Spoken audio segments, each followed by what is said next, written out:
Sa panahon ngayon, normal na ang pagiging abala ng mga magulang. Pero para sa amin, gaano man kabisi, mahalagang maglaan tayo ng oras para sa mga anak natin. Hindi kailangan ng bonggang plano. Minsan, sapat na ang isang hapon sa park. Heto kami ngayon, dinala namin si Amari dito sa Carmona Park. Lapit lang to sa amin, kaya mabilis lang kami nakarating dito. Naghanap lang ng mapaparkingan itong asawa ko. At pagkatapos ay naglakad na kami papunta sa loob. Ang ganda naman talaga ng tanawin dito, preskong hangin, maraming puno, at malawak na espasyo para tumakbo.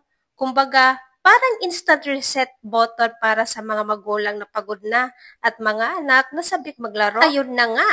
Hindi pa kami nakakalayo, takbo na agad si Bagets. Masaya siya at mas masaya kami habang pinagmamasdan siyang ganito ka-energetic. Hindi lang ito playground para sa mga bata. Para sa amin, pahingahan din ito bilang magulang. Ang presko kasi dito kaya nakakabawas stress. Tapos, dinala namin si Amari sa Castle Playground na may mga slides at swing. First time namin siyang papaglaruin dito kaya hindi namin alam kung ano magiging reaksyon niya.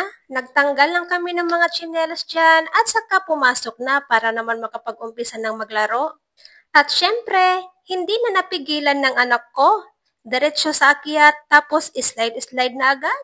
Naglaro siya at nakikita naman namin na nag-i-enjoy siya. Dahil hindi pa siya marunong sa swing ay sinamahan ko muna siya.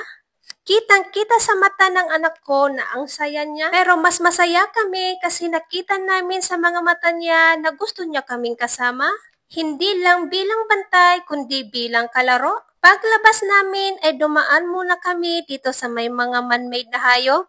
Akala niya totoo, natakot siya tapos nagpakarga na lang sa daddy niya. Akala namin warm up lang yung una, yun pala may round 2 pa. Kaya heto, habulan ng habulan na ulit. Dito sa kabila naman ay nandito yung mga tindang pagkain. Pwede ka ditong bumuli at kumain habang nakikinig sa live band nila.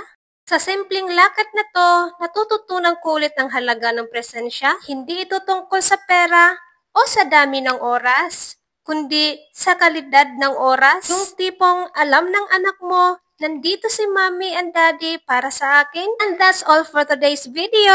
Salamat po sa pagsama sa amin ngayong hapon. Sana'y makahanap din kayo ng oras para sa mga mahal niyong anak.